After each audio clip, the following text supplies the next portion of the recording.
Hello everyone. तो brother, स्वागत है आपका आज की क्लास में। और हम लोग आज देखने जा रहे हैं रॉकर आर्म। रॉकर आर्म कौन सा पार्ट है, इसको पहले समझते हैं। देखो, ये इंजन है। इंजन को तो आप लोग समझ गए होंगे ना अभी तक। इंजन को समझ गए होंगे, थोड़ी सी हम बोलेंगे एनिमेशन देखो तो। एनिमेशन देखते हैं। एनिमेशन चल रहा है ना, देखो तो। देखो, ये जो पार्ट है, बस इस पार्ट को ध्यान से देखना, इस पार्ट को ध्यान से देखना, इस पार्ट को क्या होता है। हम्म, क्या हो रहा है जी? ये ऊपर नीचे ऊपर नीचे ऊपर नीचे हो रहा है ना, ऊपर नीचे। अब समझो, क्या ये चीज फिक्स कर दी है, ये चीज क्या कर दी है, ये चीज को ब्रदर हम फिक्स कर देते हैं। ये चीज को हम फिक्स कर देते हैं। इधर से धक्का देंगे तो ये नीचे जाएगा, इधर से धक्का देंगे तो ये नीचे जाएगा। नहीं जाएगा जी, इधर से अगर इसको धक्का देंगे तो ये नीचे जाएगा। अगर इधर से इसको धक्का देते हैं तो ये चीज नीचे जाएगा। जाएगा कि नहीं जाएगा? समझ रहे मेरी बात? इसको धक्का देंगे इधर से तो वही काम हो रहा है क्या ना। अगर ये चीज रोटेट होकर यहाँ आएगा तो इसको धक्का देगा, ये चीज यहाँ पुश करेगा तो ये ओपन हो जाएगा। valve क्या हो गया? ओपन हो गया। और जब ये चीज यहाँ से हट जाएगा, जैसे कि यहाँ पे है ये valve नीचे आएगा और ये चीज ऊपर जाएगा तो ये क्लोज है। एक बार फिर से देखिए एनिमेशन।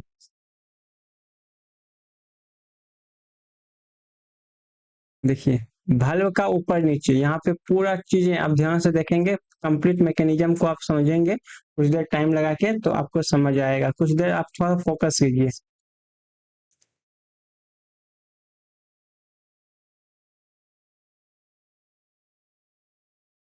ठीक है ना।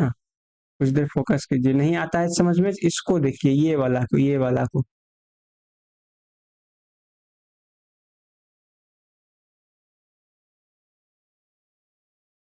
दिख रहा है ना? चलिए। तो ब्रदर, ये रहने वाला है रॉकर आर्म। कौन सा वाला? ये वाला रॉकर रॉकर आर्म। देखो अब, ये जो कंप्लीट मैकेनिज्म जो आपको दिख रहा है, एक सेकंड। कंप्लीट मैकेनिज्म जो आपको दिख रहा है ना, ये वाला, इसको यहाँ से धक्का देंगे ये नीचे जाएगा, ठीक है। इसको यहाँ से धक्का देंगे तो ये चीजें नीचे जाएगा, इसको यहाँ से धक्का देंगे ये नीचे जाएगा, इसको यहाँ धक्का देंगे ये नीचे जाएगा, इसको यहाँ धक्का देंगे नीचे जाएगा। बताए, उसी प्रकार के धक्का उक्का दे दे के काम चलने वाला चीजें हैं। इसी को बोलते हैं क्या? रोकर आर्म। यह कैम लोब से रेडियली मोशन, मतलब त्रिज्यीय मोशन, रेडियली इसको मोशन बोलते हैं, प्राप्त कर पोपट भल्व को रैखिक गति प्रदान करता है। पहली बात तो ब्रदर, ये जो है ना रेडियली, ये घूमने वाला पार्ट है, इसको हम लोग बोलते हैं कैम साफ। ये घूमता है तो यहाँ पे जो कुछ ऐसा कैम टाइप का जो है, कैम लोब जो है, इसके वजह से इसमें पुश होता है। इसमें बोलते हैं ना पुश रॉड, धक्का देने वाला, तो ये नीचे चला जाता है।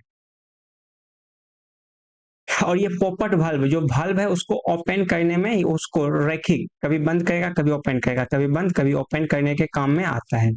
रॉकर आर्म की सहायता से valve खुलता है, ये बात भी सही है, परंतु valve बंद स्प्रिंग की सहायता से होता है।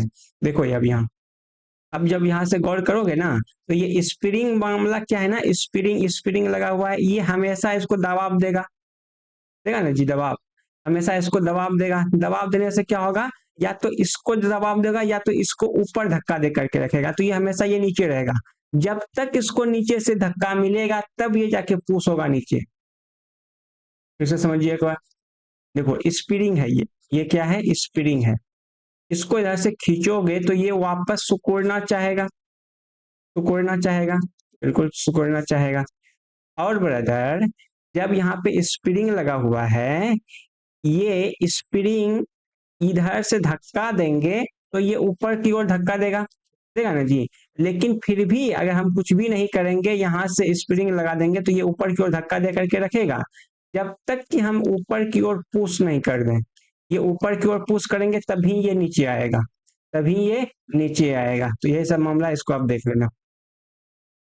स्प्रिंग की सहायता से ये बंद होता है, परंतु खुलता किसके सहायता से है? रोकर आर्म की सहायता से। रोकर आर्म रोकर शाफ्ट पे लगा रहता है, को याद होना चाहिए। रोकर आर्म डोलक उत्तर डोलक है, मतलब उत्तोलक है। ये उत्तोलक जो भी है आपको पता है, मशीन है, फर्स्ट काइंड, सेकंड काइंड, ठीक है ना, इस प्रकार से। रोकर आर्म प्रथम श्रेणी का उत्तोलक है।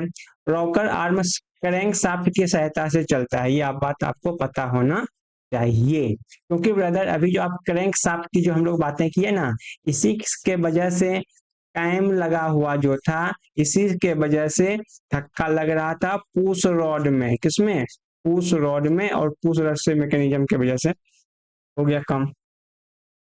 तो अभी ही हम लोग समझ लेते हैं एयर फिल्टर को। सिंपल क्या है ना, देखो हम लोग सांस लेते हैं ना जी, सांस लेते हैं, बिल्कुल लेते हैं सर। आप देखे होंगे कोरोना के टाइम में, कोरोना के टाइम में हम लोग मास्क पहन लेते थे। क्यों, हम लोग चाहते हैं एयर को फिल्टर करना, एयर को फिल्टर करना, तो हम लोग क्या पहनते थे, मास्क। लेकिन क्या है, व्हीकल जो आपका चलता है, बहुत सारे डस्ट है ना, बहुत सारी डस्ट है। अगर वो डस्ट आपके इंजन में चला जाएगा, आप देखे होंगे ऐसे रोड पे बहुत गर्दा उड़ता है, गर्दा समझते हैं, धूल का, धूल, धूल उड़ता है। ये धूल अगर बाइक के अंदर में चला जाएगा, कहाँ पे, कंबसन चेंबर में, तो क्या आपकी बाइक अच्छा परफॉर्म करने वाला है, नहीं करने वाला है। तो उसके लिए हम लोग एयर मास्क नहीं लगा करके वहां पे एयर फिल्टर लगाने का काम करते हैं। एयर फिल्टर रेशेदार पदार्थ का बना होता है, जो हवा को धूल से साफ कर सिलेंडर में भेजने का काम करता है, इनटेक मैनिफोल्ड से लगा रहता है। ठीक है, इतनी बातें समझ आ गया। ऑयल फिल्टर क्या है, देखो जिस प्रकार से एयर फिल्टर है, एयर को अनवांटेड चीज, अनवांटेड, अनवांटेड समझते हैं, बोलो। अनवांटेड का मतलब क्या होता है ना, जो आप नहीं चाहते हैं वो चीजें अगर इसमें मिला हुआ है, जैसे धूल कण, धूल कण मिला हुआ है, इसको निकालने का काम करता है कौन, एयर फिल्टर। उसी प्रकार ऑयल फिल्टर है। जब भी हम लोग ऑयल की बातें करेंगे, ऑयल का मतलब क्या समझना है, हम आपको बोले हैं मोबिल को, मोबिल समझना है, क्या समझना है, मोबिल, जो कि एक क्या है, लुब्रिकेटिंग स्नेहक है, लुब्रिकेटिंग ऑयल है या लुब्रिकेंट है, ठीक है ना जी, ये क्या है, लुब्रिकेटिंग ऑयल या लुब्रिकेंट है। अब देख लो भाई, इसको साफ करने का, वो साफ कर इंजन को प्राप्त करता है, ठीक है ना। इंजन के लगातार चलते रहने से ऑयल घर्षण के कारण अशुद्ध हो जाती है, ऑयल घर्षण के कारण अशुद्ध हो जाती है, क्योंकि क्योंकि घर्षण जहां भी होगा, छोटे छोटे जो कण है, छोटा छोटा जो कण है ना, ये टूटता है, ये टूट जाता है, ये टूट जाता है, टूटने के वजह से ऑयल में मिल जाएगा, ऑयल में क्या हो जाएगा, ऑयल में मिल जाता है, ऑयल में मिल जाता है, ठीक है ना। टूटने के बाद ऑयल में मिल जाता है, जो फिल्टर की सहायता से दूर किया जाता है, बातें समझ गए, जो फिल्टर की सहायता से उसको निकाल लिया जाता है। नहीं तो क्या होगा ना, आप लोग देखे होंगे मटेरियल्स को रिमूव करने के लिए हम लोग, जैसे होता है ना जी, बालू देते हैं, बालू, बालू का हम लोग यूज करते हैं मटेरियल रिमूविंग के लिए। कहाँ पे, जैसे ना हमको धार करना होता है, धार करना होता है, बालू पे रख करके लगड़ते हैं, ठीक है, मटेरियल रिमूविंग होता है, अपने को क्या मिलता है, शार्पनेस मिलता है, क्योंकि हम चाहते हैं मटेरियल रिमूव हो। बट यहाँ पे चाहते हैं मटेरियल रिमूव ना हो, तो हमें वो जो बालू है, सैंड है, उसको तो निकालने की हमें जरूरत हो जाएगा ना, बिल्कुल।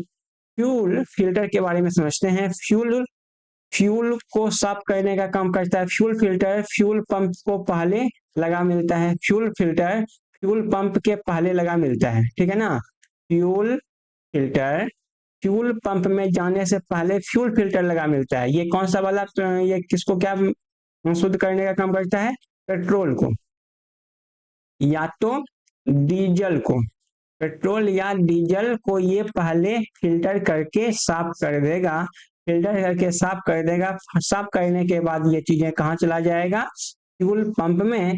फ्यूल पंप के बाद ये कार्बोरेटर बोलो या तो फ्यूल इंजेक्टर बोलो, ठीक है ना। इसमें चल जाने के बाद ये कंबसन चेंबर, जिसको हम लोग सीसी के नाम से जानते हैं, सीसी के नाम से जानते हैं। वाहन में प्राय दो फ्यूल फिल्टर लगे मिलते हैं, एक तो प्राथमिक, एक द्वितीय। फ्यूल फिल्टर दो प्रकार के, पेपर टाइप और वायर टाइप, ये अलग अलग टाइप किसके आपको मिलता है। आ जाएंगे स्पार्क प्लग, आया ना, आ जाएंगे कहाँ पे, स्पार्क प्लग में।